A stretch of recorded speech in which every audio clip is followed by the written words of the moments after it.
Esse é o podcast do canal Contextos Bíblicos. Eu sou Rodrigo Galiza, historiador do judaísmo e cristianismo antigo.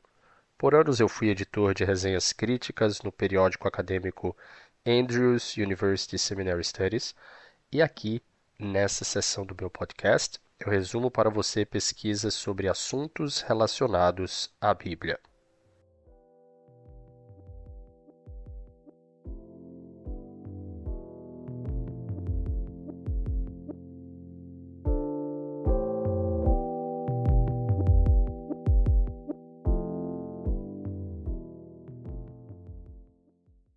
Nesse episódio de resenhas, apresento minha reflexão e resumo sobre o livro de Tarmo Tum, Patristic Theories of Biblical Interpretation, The Latin Fathers, Teorias Patrísticas sobre a Interpretação Bíblica, os Pais Latinos, publicados pela Prensa Universitária de Cambridge em 2016. Esse é um ótimo recurso para aqueles que buscam uma coleção estimulante de ensaios sobre antigas visões cristãs sobre a interpretação bíblica. É importante, no entanto, que o leitor esteja atento ao propósito do livro, conforme indicado pelo seu título. Embora possa não ser imediatamente óbvio, esta obra descreve como os escritores latinos cristãos do IV ao VII século articularam suas teorias de interpretação bíblica. Observe que os escritores cristãos latinos anteriores ao IV século não escreveram uma teoria hermenêutica clara, portanto, eles são excluídos da discussão dessa obra. Artigos sobre a perspectiva de Tertuliano ou Cipriano sobre a Bíblia podem ser encontrados em outro lugar. Tum explica o objetivo do livro na introdução, afirmando que, abro aspas, esse volume fornece uma análise aprofundada da hermenêutica patrística com foco em autores cujos escritos contêm discussão substancial sobre hermenêutica e que eram conhecidos, lidos e citados na Idade Média e além. Fecho aspas. Página 1 do prefácio. Os indivíduos apresentados nesse volume estão aproximadamente em ordem cronológica, como aparecem no livro.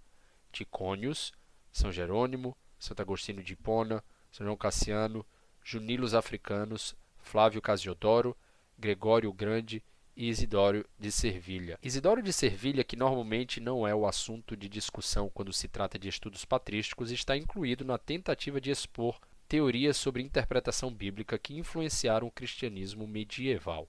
A tendência do livro de se conectar com a Idade Média é notável na seleção de seus autores que atualmente trabalham com culturas medievais, como Rita Copeland, sobre retórica medieval, e Thomas O'Loughlin, exegese medieval. Ao contrário de recursos mais conhecidos sobre a interpretação bíblica no cristianismo antigo, como o famoso Handbook on Patristic Exegesis, Manual de Exegese Patrística, organizado por Charles Caney-Geezer, ou Biblical Exegesis in the Formation of Christian Culture, Exegese Bíblica e a Formação da Cultura Cristã, escrita por Francis Young, este volume se concentra na teoria. Como o título já diz, é importante perceber que esta é uma coleção de ensaios sobre a teoria da interpretação bíblica e não sobre a prática exegética. Isso também é apropriadamente esclarecido por Tum, o organizador dessa obra, na introdução, quando ele classifica a literatura patrística sobre as escrituras em 4 categorias, adotando uma sugestão de Cassiodoro. Primeiro, escritos ou comentários exegéticos. Segundo, homilias. Terceiro, teoria hermenêutica deduzida da exegese real. E quarto, teoria hermenêutica devidamente explicada. Como Tum discute na introdução, poucos dos escritos cristãos da antiguidade esclarecem sua estrutura teórica para a interpretação bíblica. Essas categorias explicam a seleção de obras e indivíduos antigos desse volume. Quando se compara as categorias com o debate em cada capítulo, no entanto, pode-se argumentar que a estrutura estabelecida não é realmente seguida. Embora Tum afirme que todos os autores antigos investigados no livro se enquadram na categoria 4, textos sobre a teoria hermenêutica, e a leitura dos capítulos sobre Jerônimo, Cassiodoro e Gregório o Grande sugere que eles poderiam facilmente se enquadrar na categoria 3, obras sobre teorias hermenêuticas deduzidas de exegese. Até mesmo os autores que escreveram sobre esses autores antigos afirmam que São Jerônimo, Cassiodoro e Gregório o Grande não explicaram claramente suas teorias hermenêuticas. Páginas 49, 160 e 187, respectivamente. Pode-se argumentar claramente que as obras de intérpretes latinos como Hilário de Poitiers e Adriano poderiam ter entrado nesse livro na categoria 3, um fato que Thum reconhece, explicando sua exclusão, das páginas 9 a 16. É claro que Santo Agostinho, Ticônius, Cassiano, Junilos e Isidoro descrevem sua teoria hermenêutica em algum detalhe. No entanto, não ficou claro o quanto os pais latinos tiveram que escrever sobre os princípios hermenêuticos para serem classificados na categoria 4 pelo editor dessa obra. Esta crítica metodológica não visa a exclusão dos pais latinos da coleção, mas sim a razão pelo qual o livro não é mais abrangente. Creio que ele deveria ter incluído mais autores. Parece haver uma linha tênue entre as categorias 3 e 4, e como o volume é uma grande coleção de hermeneutas patrísticos, como estudante e professor do cristianismo antigo, eu adoraria ter pelo menos mais 3 capítulos, incluindo outras figuras como Hilário e Adriano. Como o livro tem apenas 262 páginas, acho que esse aumento teria sido viável. Tal adição enriqueceria a já grande coleção dos principais pensadores cristãos que discutiram hermenêutica na Antiguidade Tardia. Outra vantagem dessa coleção é que, através de acadêmicos europeus, ela atualiza os estudos da língua inglesa sobre a literatura francesa que cobre o tópico de cristianismo na Antiguidade Clássica Tardia, a literatura que ainda é indispensável para os estudiosos da patrística.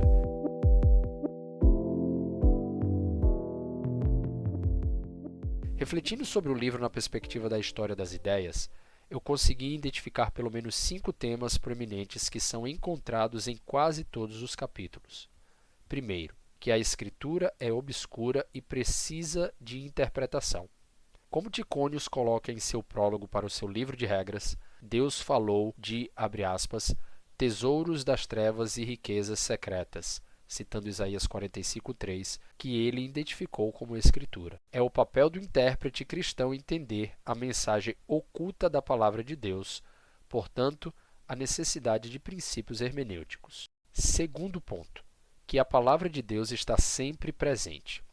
Como Junilos Africanos explicou em sua obra Handbook of Basic Principles of Divine Law, Manual de Princípios Básicos da Lei Divina, a Escritura fala, abro aspas, seja sobre Deus, ou sobre nossa própria era, ou sobre o futuro, fecho aspas. 1, parte 11, citado na obra na página 144. Esse é provavelmente o tema principal da teoria hermenêutica patrística, que a Bíblia é onissignificante. Como o autor judeu James Kugel uma vez apropriadamente rotulou essa maneira de ler a Bíblia em sua obra The Idea of Biblical Poetry, a ideia da poesia bíblica. Isso significa que a Bíblia não é primariamente sobre o passado, mas sobre o relacionamento pessoal presente com Deus e o futuro desse relacionamento entre Deus e o homem. Em contraste, a crítica bíblica moderna trabalha com a pressuposição de que a Bíblia é primariamente, se não somente, sobre o passado. Entender como esses antigos intérpretes negociaram entre a leitura histórica, o passado, e uma leitura alegórica, espiritual ou ética, na perspectiva futura das Escrituras, pode ser útil para compreender a lacuna entre esses dois modos de estudar a Bíblia. O terceiro tema, que segue a crença de uma realidade textual sempre presente, é a noção de que a Bíblia é principalmente para a salvação humana e uma transformação ética. Como Gregório visualizou, o processo da interpretação bíblica tem um objetivo, a edificação moral dos seus ouvintes. Como ele escreveu, abro aspas, quem fala sobre Deus é necessário que tome cuidado para examinar cuidadosamente tudo que pode fornecer instrução moral para seus ouvintes e deve acreditar que este é o método correto para o seu discurso. Fecho aspas. Moralha em Jó. Cassiano é uma figura proeminente de uma hermenêutica ética, moldada por sua compreensão ascética de que ler a Escritura era um processo de contemplação constante para a limpeza do coração, descrita por Christopher Kelly nessa obra do capítulo 5. Uma quarta lição. A maioria dos autores analisados nessa obra enxergavam o Espírito como um agente central no processo de uma compreensão correta das Escrituras. A expectativa de um guia pessoal divino, a iluminação do Espírito Santo para a compreensão das Escrituras não era em detrimento a um estudo profundo do texto, mas exatamente o oposto.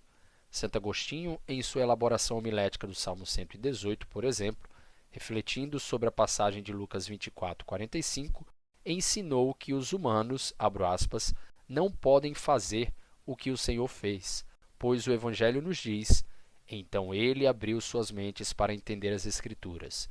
Os discípulos absorveram o que ele disse apenas porque ele havia aberto as suas mentes e os capacitado a fazê-lo.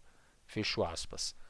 Com base nisso, Gregório o Grande viu que o leitor esclarecido se tornava um canal de revelação, pois ele estava revelando os mistérios de Deus aos monges por meio de seu comentário sobre Jó. O último tema proeminente que encontrei na análise das teorias hermenêuticas desses escritos cristãos latinos da antiguidade é a importância da linguagem. O capítulo inteiro sobre Agostinho lida com semiótica. A discussão sobre Jerônimo, Cassiodoro e Isidoro também destaca o fato de que o significado ou a teoria da linguagem era onde a compreensão de uma ideia onisciente e soteriológica ou ética do texto bíblico e a exegese real se encontravam. Foi a linguística, destilada através das etimologias de Isidoro de Sevilha, que moldou a hermenêutica do cristianismo ocidental medieval, de como era entendida as Escrituras.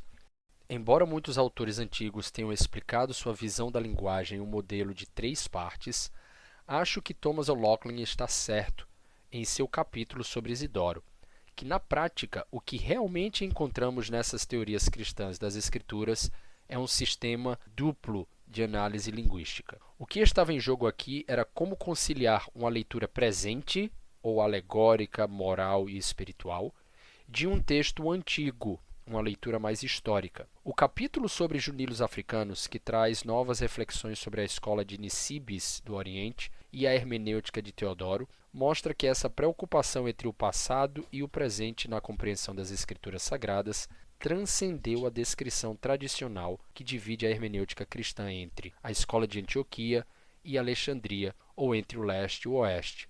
Para os estudantes da Bíblia, o desafio hermenêutico permanece. Qual é a relevância desse texto antigo considerado sagrado pelos crentes modernos? Para aqueles que buscam uma resposta satisfatória para essa pergunta perene, esse livro certamente fornece muito para refletir, liderado pelos autores da antiguidade que tinham uma paixão pelo texto e uma perspicácia teológica que poucos possuem hoje.